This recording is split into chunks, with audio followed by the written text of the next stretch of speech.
हो गया। आज का टॉपिक है क्वांट ऑफ फैक्टर, जो विलियन का लास्ट टॉपिक होगा आज का सब।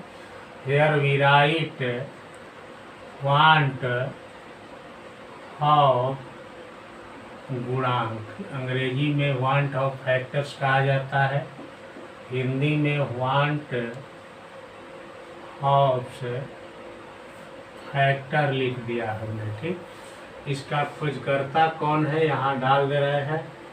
खोजकर्ता लिख दिया क्वांट ऑफ। ये जो है 1886 ईस्वी में खोज किए थे। अब जो है डिफिनेशन लिखने जा रहे हैं क्वांट ऑफ फैक्टर के। देखिए लिख रहे हैं डिफिनेशन क्या। विलेय के सामान्य मोलर द्रव्यमान और प्रेक्षित मोलर द्रव्यमान। हमने लिख दिया विलेय के सामान्य मोलर द्रव्यमान और प्रेक्षित मोलर द्रव्यमान के अनुपात को क्वांट ऑफ गुणांक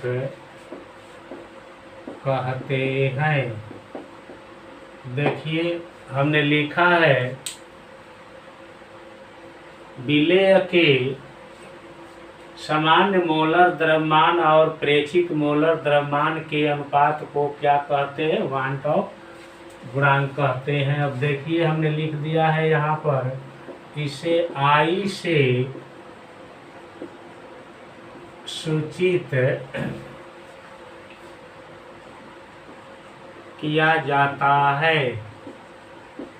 इसे I से सूचित किया जाता है। अब देखिए इसको सूत्र के रूप में कैसे लिख रहे हैं। I बराबर सामान्य मोलर द्रव्यमान बटा में प्रेक्षित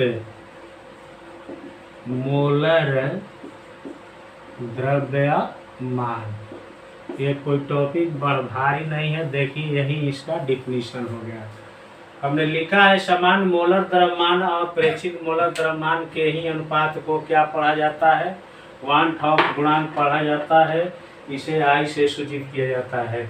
अब अणुसंख्य गुणों के मान के रूप में डिफिनीशन लिखना चाहेंगे तो एक दूसरा डिफिनीशन इसका होगा, जिसको हम इसको उल्टा लिखते हैं ना। तो अब देखिए इसको मिटा करके हम इसका दूसरा रूप लिख रहे हैं, जो दूसरे डिफिनीशन कहलाएगा। दूसरा डिफिनीशन क्या है उसको हम लिखेंगे, जो अणुसंख्य गुण के आधार पर है। तो देखिए हम क्या लिख रहे हैं डिफिनीशन में। प्रेक्षित अणु संख्य गुण, जो 4 अणुसंख्य गुण है उसी को लिखा गया है। प्रेक्षित अणु संख्य गुण और समान, ये दूसरा डिफिनीशन है, यहाँ डाल देते हैं। या सामान्य अणु संख्या गुण के अनुपात। देखिए हम लिख दिए हैं कि प्रेक्षित अणुसंख्य गुण और सामान्य अणुसंख्य गुण के अनुपात को क्या पढ़ेंगे हम लोग, अनुपात को क्वांट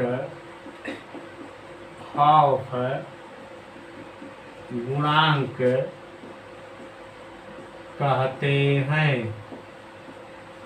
इन्वर्टेड कॉमा बंद कर दिया। हमने लिखा यहाँ पर इसे I से सूचित किया जाता है। देखिए अब इसको गणितीय रूप में कैसे लिखने जा रहे हैं, ध्यान से सुनिएगा। यहाँ पर हम आई बराबर लिख रहे हैं प्रेक्षित, ऊपर प्रेक्षित अब होएगा, प्रेक्षित अणु संख्या गुण बटा में सामान्य अणु संख्या गुण। देखिए यही अणु संख्या गुण के आधार पर आई का डिफिनीशन हो गया ना। अब देखिए अब नया फार्मूला हम लिखेंगे। क्या लिखने जा रहे हैं? अणु संख्या गुण के निर्धारण में हमने लिख दिया है, अणु संख्या गुण के निर्धारण में यदि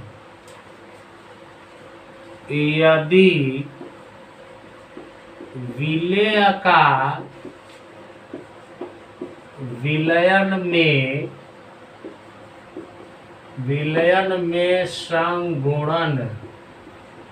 संगुणन या वियोजन होता है तो देखिए हमने लिखा है अणुसंख्य गुण के निर्धारण में यदि विलेय का विलयन में संगुणन या वियोजन होता है तो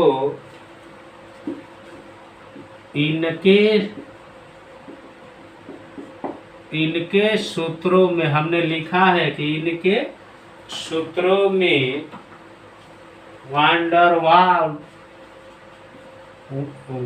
ऑफ गुणांक का, देखिए हमने लिखा है कि इनके सूत्रों में वांट ऑफ गुणांक का प्रयोग होता है। देखिए प्रयोग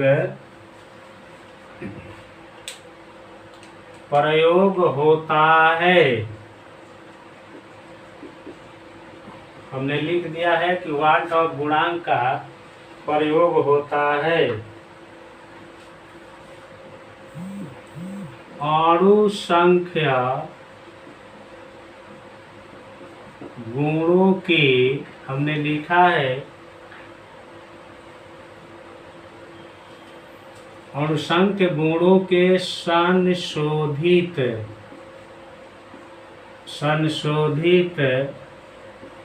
समीकरण को निम्न प्रकार से हमने लिखा है कि अणुसंख्य गुणों के संशोधित समीकरण को निम्न प्रकार से व्यक्त किया जाता है। अब किस प्रकार से व्यक्त कीजिएगा, देखिए हम ऊपर लिखने जा रहे हैं। ठीक, पहले हमने पढ़ाया होगा आप लोगों को वाष्प दाब का आपेक्षिक अवनमन, जो विलयन का एक अणुसंख्य गुण माना जाता है, और उसका समीकरण भी हमने पढ़ा दिया है। उसी में थोड़ा संशोधन करके और उसमें आई का प्रवेश कराना है। देखिए पॉइंट 1 में लिख देते हैं, वाष्प दाब का आपेक्षिक अवनमन हमने हेडिंग डाल दिया है। तो आप लोग जानते ही हैं कि P0 minus PS by P0 is equal to X विलेय ना, X विलेय होगा। ये जो है वाष्प दाब का अपेक्षिक अवनमन के लिए है। यदि विलेय जो है विलयन में संगुणित या वियोजित होगा तो उसमें ये फार्मूला कारगर नहीं होगा। तो इसके लिए वांट ऑफ ने एक संशोधन करके इसमें आई को इंट्रोड्यूस करा दिया, जिसको वांट ऑफ फैक्टर कहते हैं। ये आई तभी उपयोग होगा जब विलेय विलयन में संगुणित या वियोजित होगा, तब इसको लिखेंगे। हम लोग दूसरा पढ़े हुए हैं क्वथनांक का उन्नयन। तो हम लोग पढ़े हैं डेल्टा टीबी बराबर केबी गुणे सी एम। ठीक, तो अगर मान लीजिए विलयन में विलय जो है संगुणित या वियोजित होगा तो एक फैक्टर इसमें मल्टीप्लाई करना पड़ेगा, जिसको हम लोग क्या कह रहे हैं, आई। आई को हम लोग हिंदी में वन ऑफ फैक्टर कह रहे हैं, ठीक ना। अब तीसरा पॉइंट है हिमांक का अवनमन। तो इसके लिए आप लोग डेल्टा टी ए बराबर के एफ गुणे सी एम पढ़े होंगे। तो इसमें भी अगर विलय संगुणित या वियोजित होता होगा विलयन में तो ये आई जोड़ना पड़ेगा। अब एक लास्ट में हम लोग पढ़ाए थे परासरणता। देखिए पाई बराबर सी गुणे आर गुणे टी। तो इसमें भी अगर विलयन में संगुणित या वियोजित होगा तो आपको इसमें क्या करना पड़ेगा, देखिए थोड़ा सा एक गुणा बड़ा लिखा जा रहा है हमसे, तो आई गुणे सी आर टी आपको पढ़ना पड़ेगा। इसके बाद आगे हम अब चर्चा करेंगे कि आई का मान अगर 1 होगा तब क्या कहिएगा, आई का मान जो है आपको 1 से बड़ा होगा तब क्या होगा, अब आई का मान 1 से छोटा होगा तब क्या होगा। ये जो ऑब्जेक्टिव के लिए बहुत इम्पोर्टेंट है और इससे ऑब्जेक्टिव निकाला जाता है, ध्यान से सुनिएगा। आई से एक आध बार आया हुआ है, ठीक। देखिए यहाँ पर नोट लिखकर लिख देते हैं, यदि आई बराबर 1 हो, यदि क्वेश्चन हल करने पर आई का मान क्या आता है, 1 आता है, तो कैसे लिख रहे हैं ध्यान से सुनिए। तो आई बराबर 1 हो जाएगा तो विलय जो होगा, जो विलयन में संगुणित या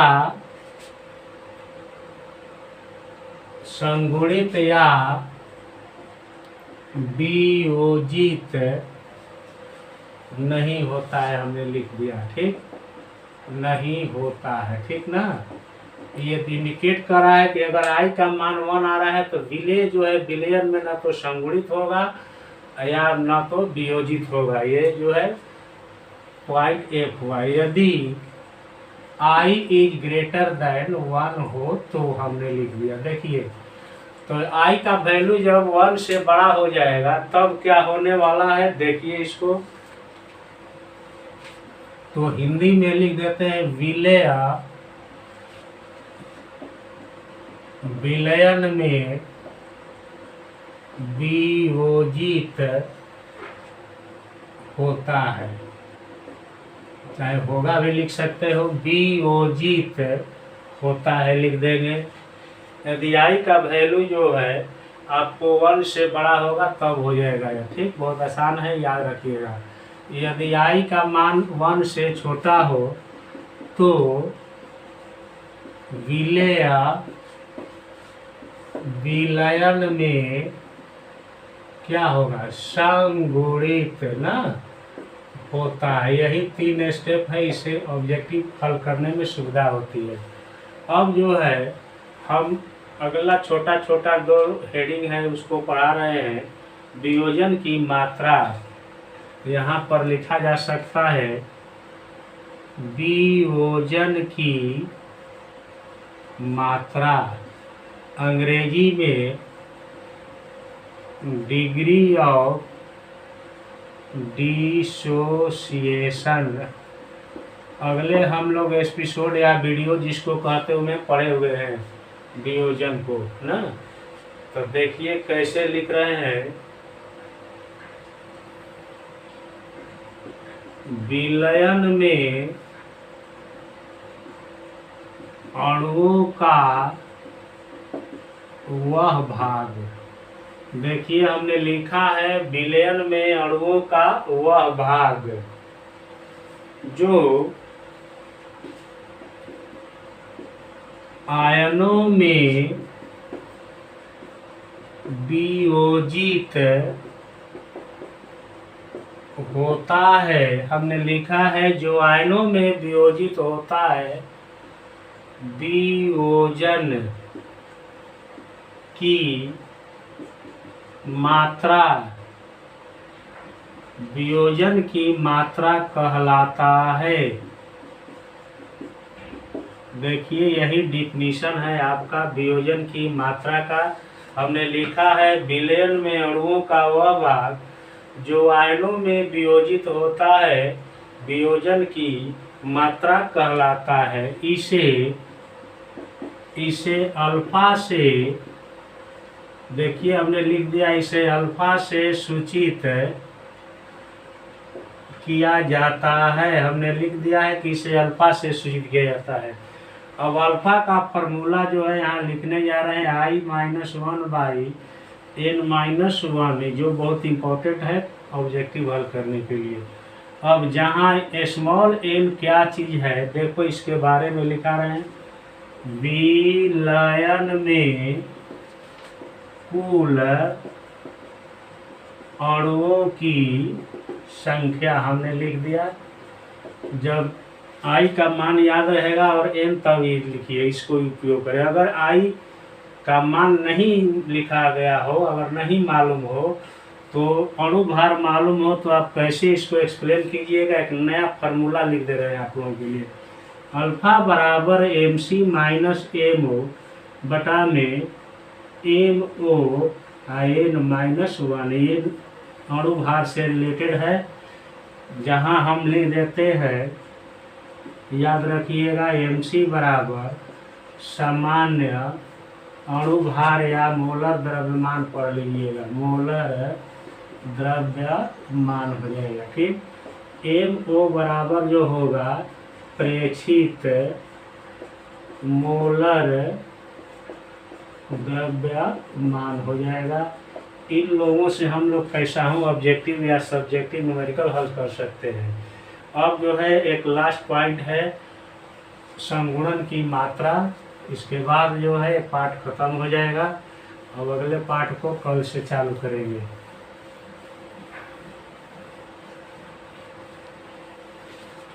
ये पाठ जो है आप लोगों को तैयार रहेगा तो 10 नंबर आ सकता है आप लोगों का बोर्ड में। देखिए हेडिंग लिखे हुए हैं समगुणन की मात्रा। यहाँ हेडिंग हो गया, ये हो गया डिग्री ऑफ एसोसिएशन हमने लिख दिया है। देखिए समगुणन की मात्रा है जिसको अंग्रेजी में डिग्री ऑफ डिसोसिएशन कहते हैं ना। तो हम डिफिनीशन कैसे लिख रहे हैं, हमने लिखा है किसी विलयन में देखिए हमने लिखा है कि किसी विलयन में पदार्थ के अणुओं का, किसी विलयन में पदार्थ के अणुओं का वह भाग जो हमने लिखा है, वह भाग जो आपस में संयुक्त होकर या जुड़कर, संयुक्त होकर हमने लिखा है, जो आपस में संयुक्त होकर बड़े अणु का, देखिए हमने लिखा है बड़े अणु का निर्माण करते हैं। समगुणन की मात्रा कहलाता है। देखिए हमने लिख दिया है किसी विलयन में पदार्थ के अणुओं का वह भाग जो आपस में संयुक्त होकर बड़े अणु का निर्माण करते हैं, समगुणन की मात्रा कहलाता है। इसे अल्फा से सूचित किया जाता है। हमने लिख दिया है कि इसे अल्फा से सूचित किया जाता है। और फार्मूला कैसे लिखिएगा, देखिए I के टर्म में I-1 बटा में यहाँ यही अंतर होगा कि 1/n रहता है इसमें। ठीक, 1/n, जहाँ n बराबर विलयन में अणुओं की कुल संख्या हो गया। ठीक, अगर अणु भार के टर्म में इसको लिखना चाहते हैं आप लोग अल्फा का मान निकालने के लिए, तो mc माइनस mo बटा में mo लिख दिया, यहाँ n अपॉन n माइनस 1 कर दिया। ये जो है फार्मूला आ गया आपका।